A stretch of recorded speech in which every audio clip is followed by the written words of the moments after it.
What's up, guys? Eli here, back for another new stuff video. Yet again, I have more stuff. I don't know. I don't know what else to say. This is my life, I guess, huh? Could be worse. Anyways, what we're gonna do today is classic traditional heavy metal. Um, some of these bands, all these bands are legends. Some of these albums are drop dead classics, but some of them are not. Some of them are kind of lesser albums in these classic band discographies. So let's dive in. Beginning with Beauty and the Beast from Venom. You're probably thinking, what the fuck is that? If you're a big Venom fan like I am, you're probably staring at this and wondering, like, why have I never heard of that album? But you'll look at the back and you'll notice some song titles that you recognize. You'll notice, Chanting of the Priests, Gypsy, Beauty and the Beast. So what this is first of all, it's fucking weird. I didn't know this existed until recently. So what this is the 1987 fifth full-length album, Calm Before the Storm. I'm sure there's some kind of legal, issues as to why it has a different title, why it has different cover art. This is a 2000 repress on Dressed to Kill Records out of England. Never heard of that. And again, I don't know the story behind this. If you do, please clue me in. So basically, let's just pretend that it's Calm Before the Storm. Again, Venom's fifth full-length album follows up Possessed from 1985, which is a much better album than this. And I don't think Possessed is great either.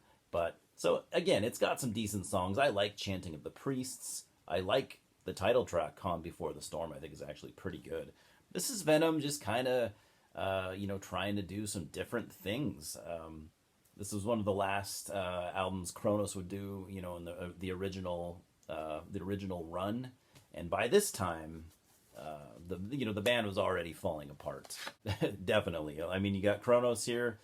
Kronos and Abaddon were the only original members left already at this point. You got Mike H on guitars and Jim C on guitars and keyboards. So again, I love Venom, one of my favorite bands. Calm Before the Storm is a decent album at best. It's got some good songs on it, but overall it's not super strong.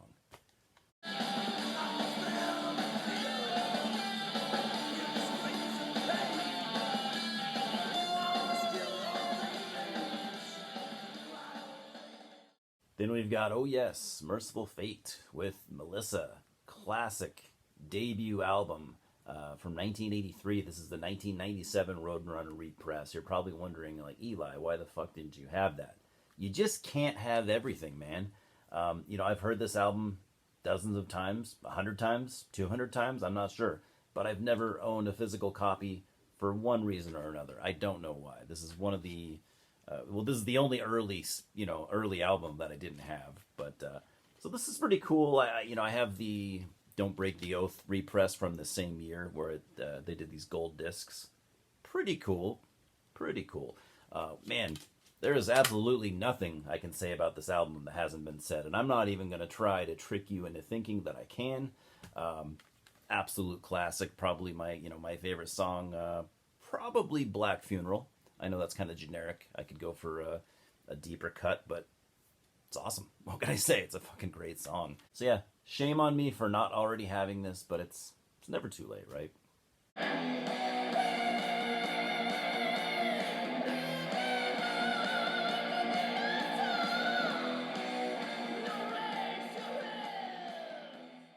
And I don't have all the later Merciful Fate stuff either. I've heard all of it. Now this album I've passed on a number of times in the past. I've overlooked it for some odd reason. It's actually really fucking good. I've heard it. Don't get me wrong. I've heard it, but I haven't heard it a lot. But now that I own it and I can spend proper time with it, this might be the best thing after Don't Break the Oath. This might be like their third best full length album. So this is their third album from 1993, Metal Blade Records.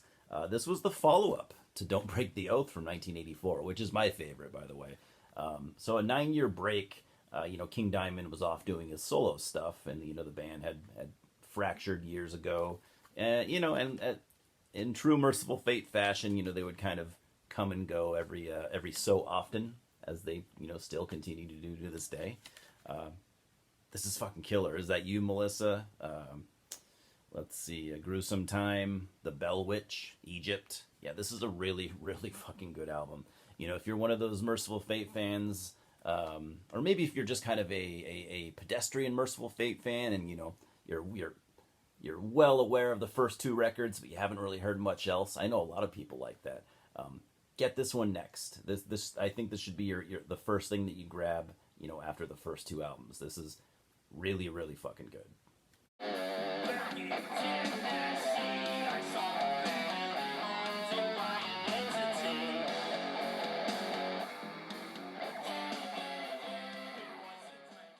And we've got Sabotage with The Wake of Magellan. So this was their 10th full-length album from 1997, follow-up to Dead Winter Dead from 1995. I think this is a slightly better album. I think Dead Winter Dead is okay. I think it's bombastic and it's grandiose and it's symphonic and operatic and all that stuff. It's epic, but I think this is all of those things as well. Maybe scaled back just a little bit. I think it's a slightly better album, just better songs, a little bit better written, I would say. Sabotage, I do believe they're a band that they've always given it their best shot, but it just, not everything they did worked, especially in the 90s and beyond. I still think there's some good stuff to be found in those 90s, albums, but overall, yeah, they can be a rough listen, depending on how you look at it. And I'll admit, I have not spent a lot of time with this album. I'm happy to own it finally, because I love Sabotage. I don't have all their 90s stuff, but I think I've only ever listened to this one time. So I'm excited to, spin it a little bit more, but I don't think it's ever going to be one of my favorite albums, but, I'm looking forward to kind of just digging into it a little bit deeper and, seeing what I come up with.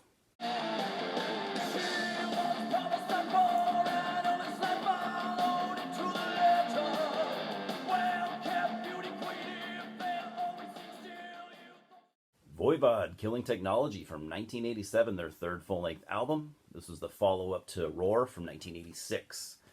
So just a year later, Voivod were just on fire back then. Noise Records, by the way. They were still signed to Noise at this point. They were just on fire back then, man. Roar was a great album. Just, coming back with an album like this just a year later, I think up to this point, this was their finest hour. And this is one of their best albums in general. Roar was still very much in their kind of thrash metal phase. This album is still, kind of a thrash metal album, but they're starting to kind of break away. They're starting to just become more just a progressive metal band, but in the Voivod way, to where you can't really compare them to anyone else. These guys just always did what they wanted. This album is just an absolute masterpiece. Again, like I said, you could call this their best album, and you'd be right. My personal favorite is probably Dimensions Atroce, but I change it up almost every time I say what my favorite Voivod album is. But this is a drop dead masterpiece. This is one of the best metal albums ever made. Certainly one of the best progressive metal albums ever made. If you're a progressive metal fan, and you haven't heard this, I'm just not sure what you're doing with your life.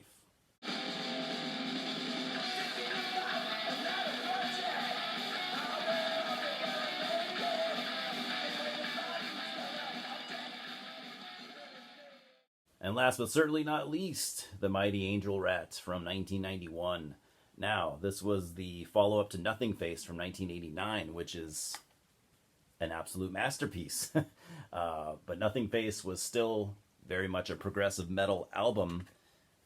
This, to me, this is just more of like an atmospheric progressive rock album. I mean, you could still call it rock / metal, but I call this more of a progressive rock album than anything else.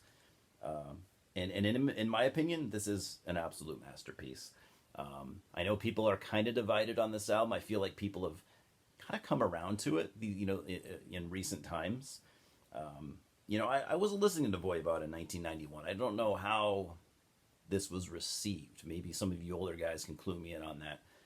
But I know All I know is, I feel like people used to not really talk about this album, or if they did, they weren't really on board with it. But over these last 5 years, maybe 10 years, I feel like I see a lot more love for it, which is good because it is, again, this is just a complete masterpiece. It's a complete different beast than what they were doing 2 years prior to this, but it's just awesome. This and The Outer Limits for me are kind of like they're different albums, but they kind of, in my opinion, they kind of go hand in hand, and those are two of my favorites.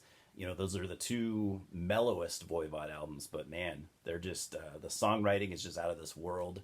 The musicianship is as good as always. They're just not nearly as heavy as what they've done, before that. I mean, Voivod were never a band that were, made a conscious effort to always be super heavy or anything like that. But they're just less metallic for sure. But yeah, if you're a prog rock fan and maybe you're maybe not so much a metal guy, I think you should give this a shot because I think this would definitely be up your alley.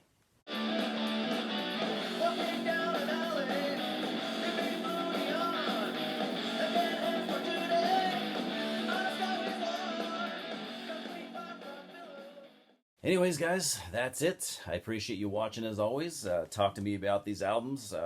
Did that Venom thing kind of blow your mind? If there's anyone that was aware of this prior to me showing it, let me know. What are your thoughts on 90s Merciful Fate? I think it's kind of an underrated phase. But anyways, yeah, let's talk. I appreciate you stopping by. Did I say that already? Anyways, we'll talk soon. Cheers.